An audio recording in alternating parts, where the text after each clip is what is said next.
pada tanggal 12 Januari 2022, pemerintah akan melaksanakan vaksinasi ketiga dengan prioritas bagi lansia dan kelompok rentan.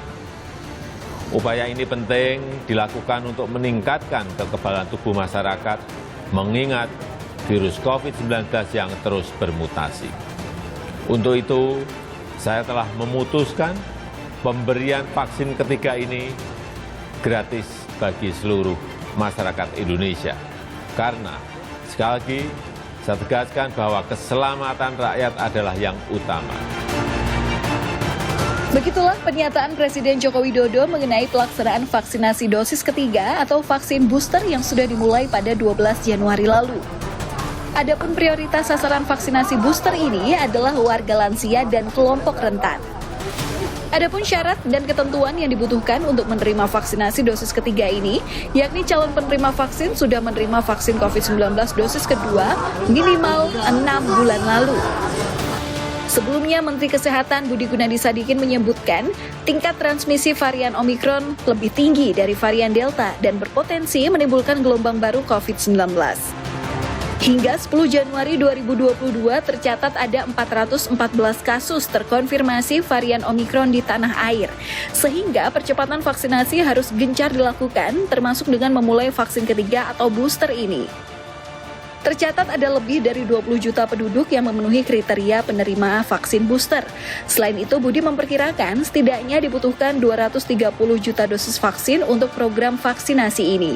Hingga 5 Januari lalu, pemerintah telah mengamankan stok sebesar 150 juta dosis untuk program vaksinasi booster ini.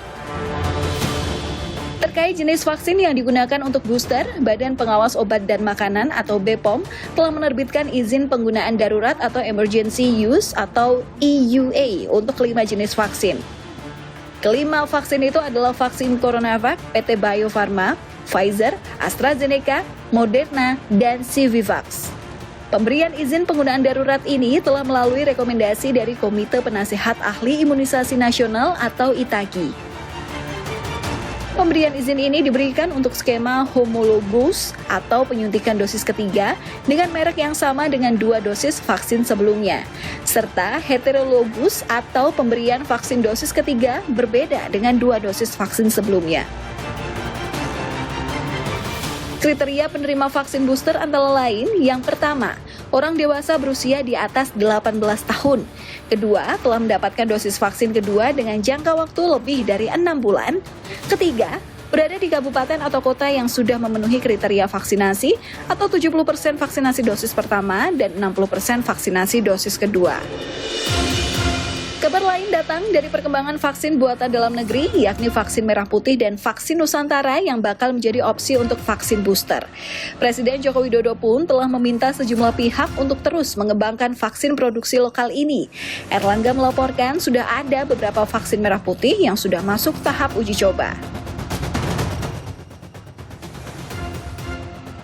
Mandiri dan dilaporkan bahwa vaksin merah putih, di mana vaksin merah putih ada beberapa yang sudah masuk dalam tahap uji coba seperti yang kerjasama UNER dengan Biotis dan juga terkait dengan ada vaksin BUMN dengan Baylor yang juga akan masuk dalam tahap uji coba. Kemudian juga terkait perkembangan vaksin Nusantara ini juga tentunya akan terus didorong dan saat sekarang ini diterapkan di rumah sakit dan tentunya treatmentnya agar sedikit berbeda karena ini sebagai imunoterapi dan dalam bentuk peralatan alat-alat kesehatan. Untuk diketahui, pengembangan vaksin ini dilakukan dengan metode sel dendritik autolog yang artinya platform vaksin diambilkan dari sel individu itu sendiri. Sehingga secara garis besar dapat disebutkan untuk setiap orang dibuat vaksinnya sendiri yang membutuhkan peralatan kesehatan yang lebih kompleks dalam proses vaksinasinya.